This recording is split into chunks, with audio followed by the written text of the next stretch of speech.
आप लोग देख रहे हैं हमारी वीडियो एडिटिंग की दूसरी क्लास। तो इंपोर्ट करने का तरीका मैंने बताया था, वैसे आप यहाँ पर इंपोर्ट इस जगह पर भी क्लिक करके कर सकते हैं और यहाँ पर भी आप जाकर इंपोर्ट फाइल पर क्लिक करके फाइल को इंपोर्ट कर सकते हैं। तो फिलहाल के लिए मेरे पास एक फाइल है, अभी आज के लेक्चर में हम इसी से सारा काम लेंगे। तो अब हमने क्या करना है, अगर आप अपनी फाइल को इस तरह से पकड़कर इस तरह से ऐसे ड्रैग करते हैं तो वो आपकी टाइमलाइन पर आ जाती है। अब इसके अंदर बेसिक चीज़ें हमने क्या चीज़ें समझनी है। बेसिक में आप लोगों ने ये समझना है कि सबसे पहले तो ये जो आपके वीडियो के ऊपर एक लाइन सी आ रही होती है ना, ये वाली चीज़, ये आपका वॉल्यूम होता है। ठीक है, अगर आप इसे ऊपर की तरफ करेंगे तो आपका वॉल्यूम बढ़ेगा, अगर आप इसे कम करेंगे तो आपका वॉल्यूम कम होगा। अच्छा, इसके अलावा आपके पास इस साइड में, इस साइड पर भी आपको ये ऑप्शन दिया होता है वॉल्यूम का। यहाँ से आप लोग अपने वॉल्यूम को कम और ज़्यादा करके देख सकते हैं। ये देखें जी, ये 12 डेसिबल पे हो गया और आपने इससे ज़्यादातर आप अगर 0 पर रखेंगे तो ज़्यादा बेस्ट है। ठीक है, 0 में ये होता है कि आपकी आवाज़ कानों में नहीं चुभती किसी के भी। तो इसके अंदर जो फर्स्ट वाला हमारा हिस्सा है ये हमारा किसी काम का नहीं है। ठीक है, इतना हिस्सा कह लें या इतना कह लें, जहाँ से हमारी वीडियो स्टार्ट होती है हमने वहाँ से देखना है। जहाँ पर आपने जो हिस्सा काटना हो वहाँ पर अपने कर्सर को ले जाना है। जैसे कि मैं अपना इस जगह पर ले आया हूँ कर्सर, अब मैंने इसे यहाँ से काटना है तो मैं क्या करूँगा, सिंपल ये एक कैंची बनी हुई है ऊपर। ठीक है, इसके ऊपर मैं क्लिक कर सकता हूँ या फिर आपको साथ में इसकी की भी दिखा देता है कि इसकी की है कंट्रोल बी। तो मैं ज़्यादातर कंट्रोल बी को यूज़ करता हूँ, आप लोग इसका भी इस्तेमाल कर सकते हैं, लेकिन जितनी ज़्यादा कीज़ आपको याद होगी उतनी ज़्यादा आप लोगों को आसानी होगी वीडियो एडिट करने में। तो मैं यहाँ पर करता हूँ क्लिक। जैसे मैं क्लिक करता हूँ हमारी वीडियो 2 हिस्सों में कट हो जाती है। इसे हम बेसिकली कहते हैं कि ये हमारा स्प्लिट टूल है। स्प्लिट टूल क्या होता है, स्प्लिट टूल से हम अपनी वीडियो को 2 हिस्सों में डिवाइड कर लेते हैं।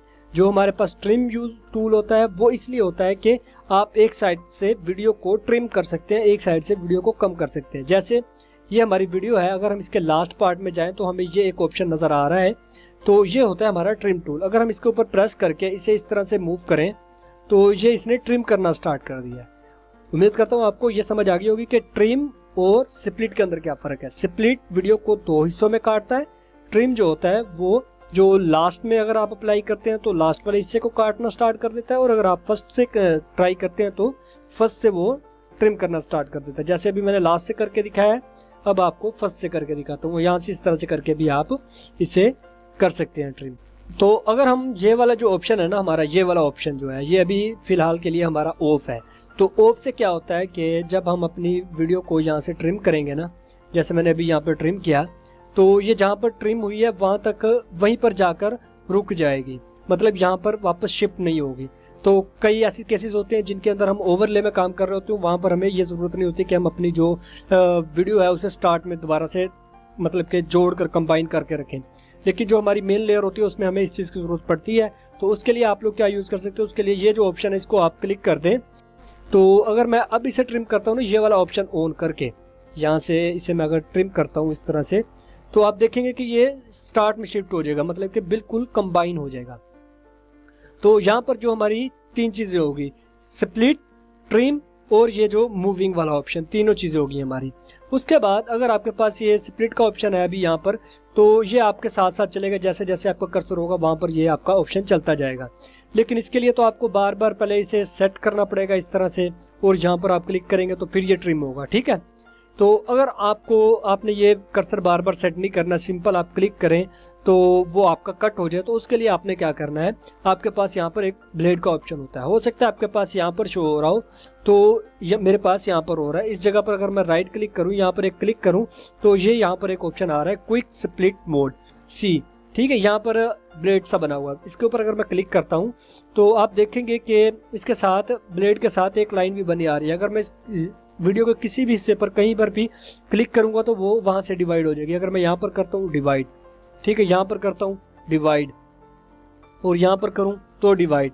तो ये वाला जो टूल है ये भी आपको काफ़ी ज़्यादा हेल्प करता है इस चीज़ में कि अगर आप अपनी वीडियो को मुख्तलिफ हिस्सों के अंदर डिवाइड करना चाहते हैं तो। अच्छा, अब मैंने ये सारी चीज़ें डिवाइड कर ली हैं। अगर मैं इसे इसकी फर्स्ट पोजीशन में लेके आना चाहता हूँ तो उसके लिए मैं क्या करूँगा, उसके लिए मैं अपने कीबोर्ड से पहले मैं ये सेलेक्ट टूल को ले लेता हूँ। यहाँ से भी आप सेलेक्ट टूल ले सकते हैं और वी को भी प्रेस कर सकते हैं। जैसे ही आप अपने कीबोर्ड से वी को प्रेस करेंगे तो सेलेक्ट टूल सेलेक्ट हो जाएगा दोबारा से। तो अगर मैं ये जो मैंने कट्स लगाए हैं इन्हें मैं ख़त्म करना चाहता हूँ तो उसके लिए हमारे पास एक की होती है, ये जो ऑप्शन है हमारे पास, ठीक है, ये होता है अनडू का। इसके ऊपर मैं अगर क्लिक करूंगा तो जो मैंने लास्ट प्रोसेस किया होगा वो हमारा अनडू हो जाएगा, मतलब कि वो काम फिर से ख़त्म हो जाएगा। अब मैं अनडू करता जाता हूँ, जो जो मैंने काम किए होंगे वो सारे यहाँ से रिमूव होते जाएंगे। इसी तरह करते करते ये हमारी फर्स्ट पोजीशन में आ जाएगा। ठीक है जी, ये चीज़ हमारी अब फर्स्ट पोजीशन में आ चुकी है। अच्छा, अगर आपने इन्हें सबको अनडू कर लिया, अब आप कहते हैं जो मैंने लास्ट स्टेप किया था वो मैं दोबारा से लाना चाहता हूँ, आप यहाँ पर सिंपल क्लिक करेंगे तो ये देखें, ये जो लास्ट स्टेप आपने किया था वो दोबारा से आना स्टार्ट हो जाते हैं। ठीक है, इस तरह से आप लोग ये अनडू और रीडू की मदद से ये काम कर सकते हैं। मैं कंट्रोल Z करता हूँ, मतलब अनडू कर देता हूँ सारी चीज़ें और इसे फर्स्ट पोजीशन में ले आता हूँ दोबारा से। अच्छा, ये नेक्स्ट जो ऑप्शन है ये हमारे पास है डिलीट का ऑप्शन। तो अगर इसके ऊपर हम क्लिक करके यहाँ पर ये डिलीट का बटन पर प्रेस करते हैं तो ये हमारा जो क्लिप है यहाँ से डिलीट हो जाता है। मैं कंट्रोल Z करके दोबारा से इसे ले आता हूँ।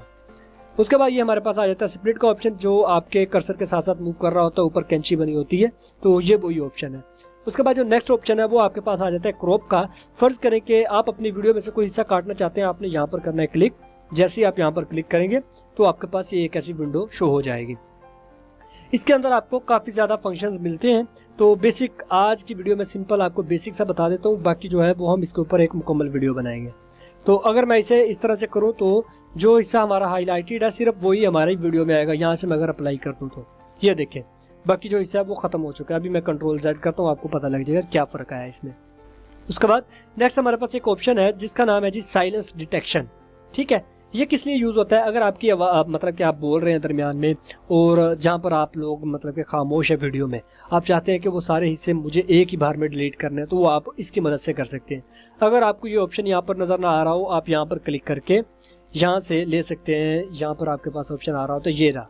ठीक है, इसे आपने सिंपल इस तरह पकड़ना है और यहाँ पर लाकर ड्रैग कर देना है, तो वो आपके यहाँ पर आ जाएगा। यहाँ से आपने सेव कर देना है। तो अब मैं इसे करता हूँ सेलेक्ट और यहाँ पर साइलेंस डिटेक्शन पर क्लिक करता हूँ।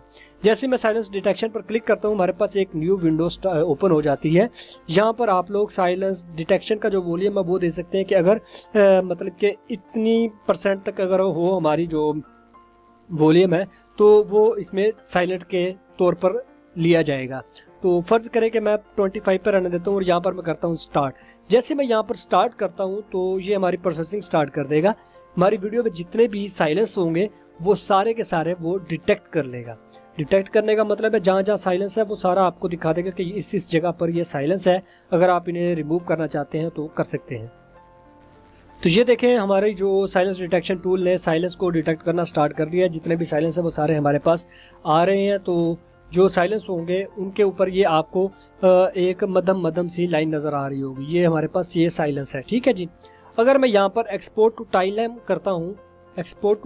करता हूँ तो इससे क्या होता है कि हमारी जो वीडियो है इसमें से जितना भी साइलेंस है वो रिमूव हो जाएगा और हमारी वीडियो ऐसे बन जाएगी कि जैसे हमने इसके ऊपर स्प्लिट कर करके इसमें से जो साइलेंस है वो रिमूव किया होता है। तो ये वाला जो टूल है ये आपको काफ़ी ज़्यादा हेल्प करने वाला है। तो आज की वीडियो में इतना ही, मिलेंगे नेक्स्ट वीडियो में। टेक केयर, अल्लाह हाफिज़।